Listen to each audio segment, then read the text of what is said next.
Dan sahabat kabar bursa, kali ini kita sudah terhubung dengan jaringan Zoom Bapak Hendro Martonolim selaku CEO Tiamo Capital. Halo, selamat pagi Pak Hendra.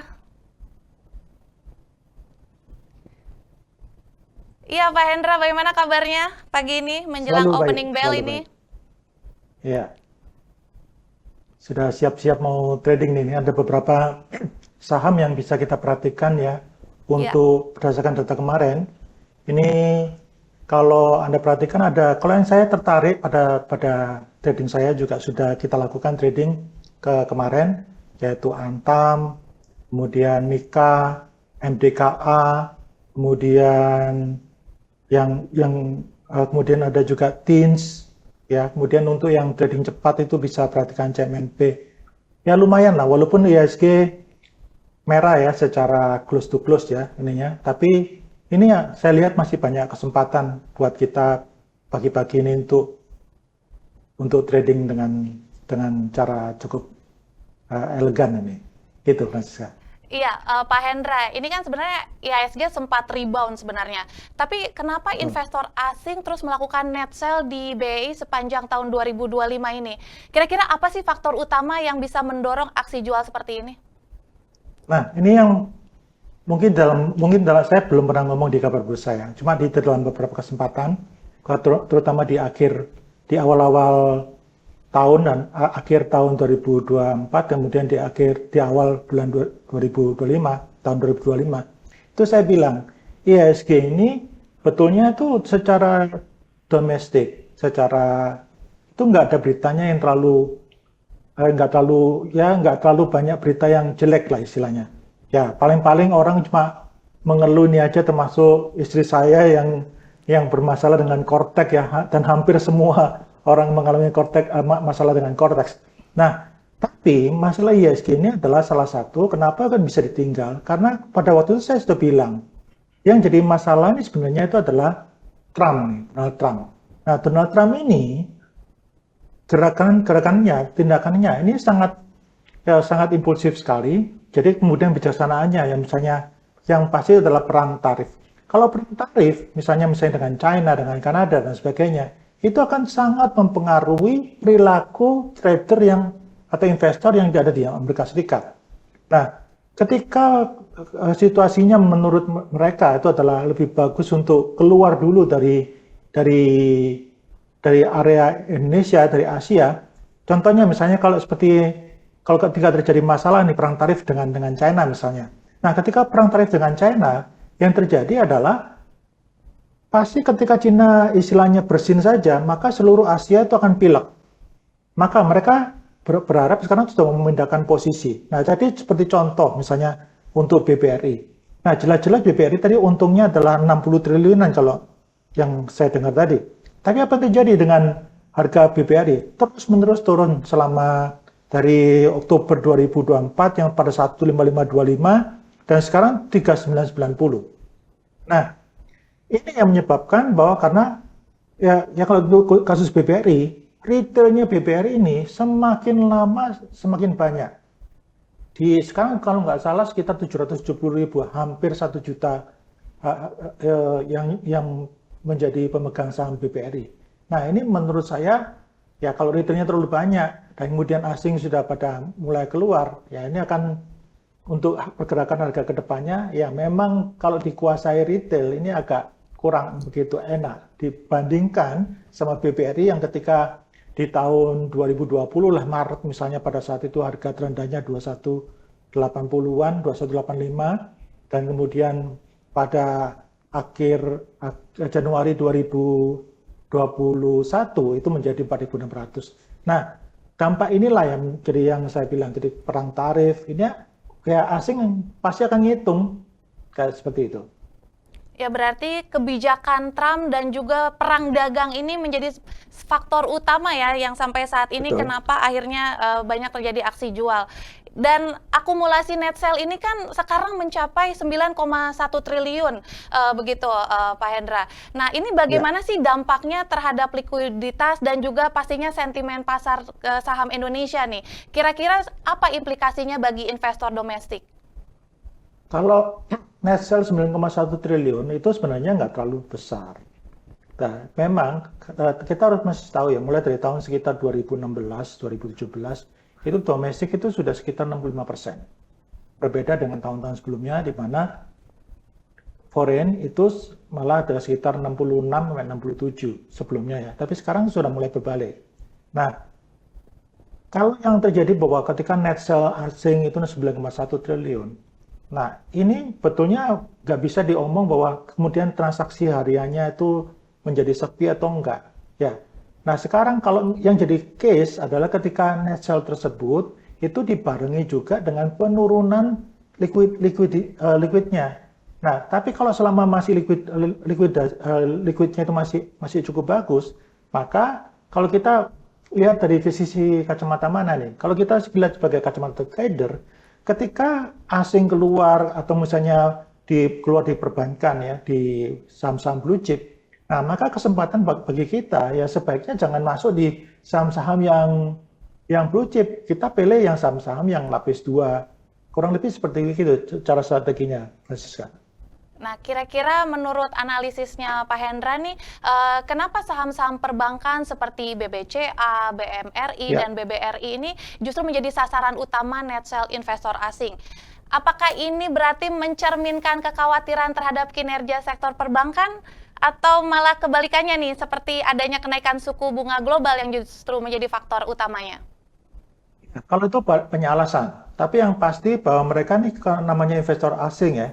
Jadi investor asing itu kemungkinan besar itu mereka tidak bisa langsung, mereka itu kan istilahnya kan seperti kalau misalnya kontainer, mereka itu kontainernya itu besar sekali ya. Jadi karena kontainernya itu mereka besar sekali, mereka tuh kalau belok itu nggak bisa langsung kayak bajai begitu. Jadi mereka memerlukan banyak sekali strategi. Ya, jadi oleh karena itu kalau misalnya mereka melihat bahwa sekarang ada misalnya pengereman penurunan suku bunga dan sebagainya. Nah, itu maka mereka akan berpikiran bahwa tidak akan, mereka lebih bagus, mereka akan menarik dulu. Jadi bisa saja yang dana mereka itu tidak langsung mereka masukkan secara tiba-tiba atau mereka ke suatu tempat dan sebagainya. Mereka memerlukan istilah saya itu perlu untuk kalau misalnya mereka mau belok kanan ya misalnya, contoh nih paling gampang, kalau budget mau belok kanan kan langsung gitu ya, retail itu kalau mau belok kanan ya belok kanan gitu. Tapi kalau kontainer besar yang mau belok kanan, mereka kan harus ke kiri dulu. Nah ini loh yang kadang-kadang tidak dimengerti oleh para retail. Mereka mengatakan, kenapa kok tindakannya mereka seperti berlawan arah? Nah ini karena ada strateginya tersebut. Begitu Francisca. Lantas ini yang menarik ini bagi investor asing justru ada saham TLKM dan BBNI nih, sehingga mereka mau Ya, melakukan net buy.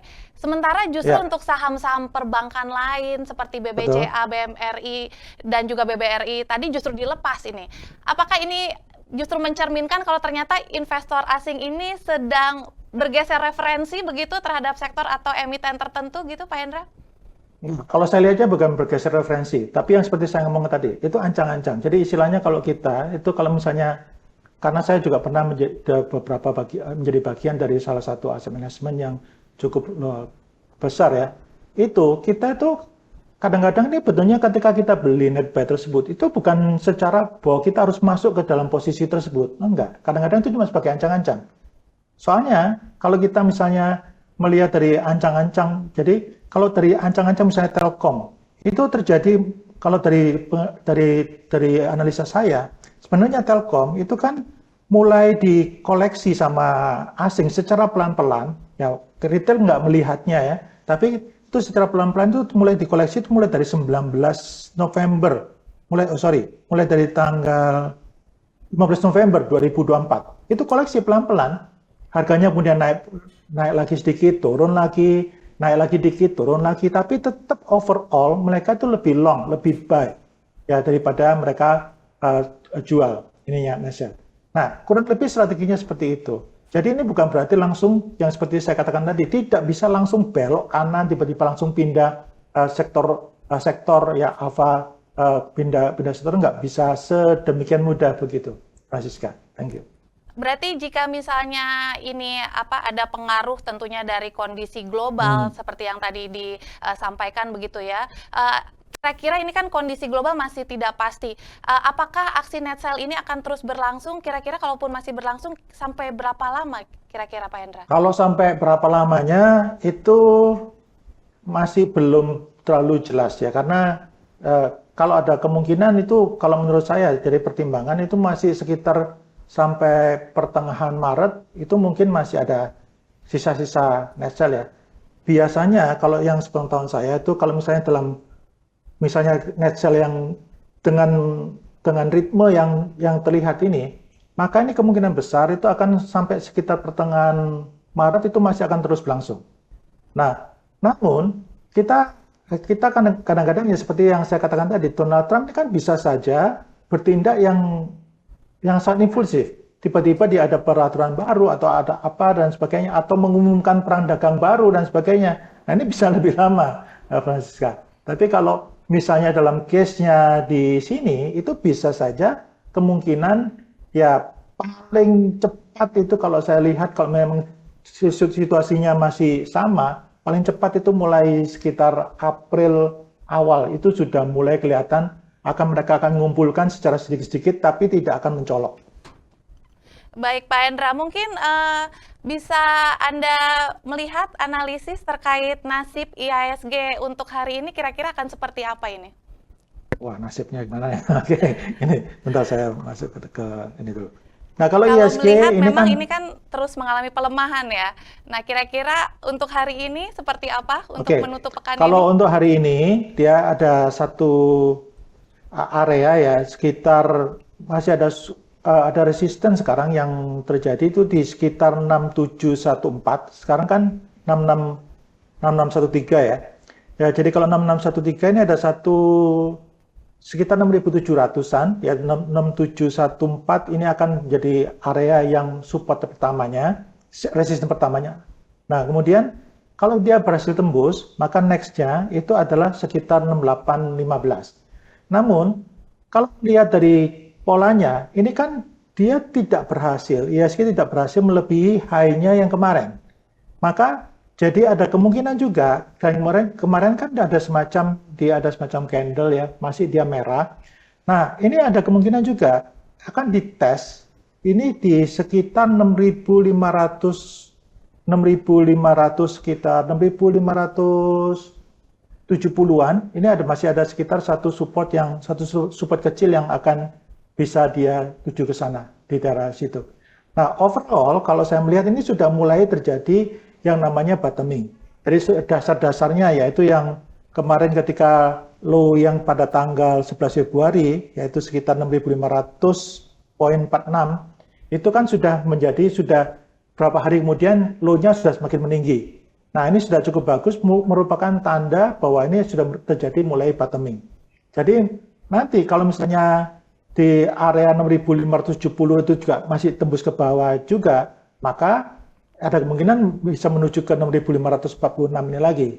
Tapi overall kalau saya lihat sepanjang hari ini penutupan, kemungkinan ya range-nya dia bergeraknya antara 6.570 sebagai supportnya dan kemudian di atasnya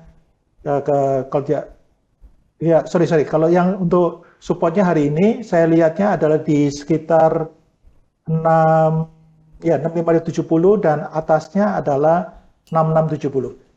Kurang lebih segitu. Baik, Pak Hendra, terima kasih banyak untuk analisis Anda dan pastinya ini rekomendasinya sangat bermanfaat sekali untuk sahabat kabar bursa. Terima kasih Pak Hendra, sudah siap-siap ini menjelang opening bell tentunya. Iya, oke. Ya, sehat selalu Pak Hendra. Dan berikut perbincangan kami dengan Hendra Martono Lim selaku CEO Tiamo Capital.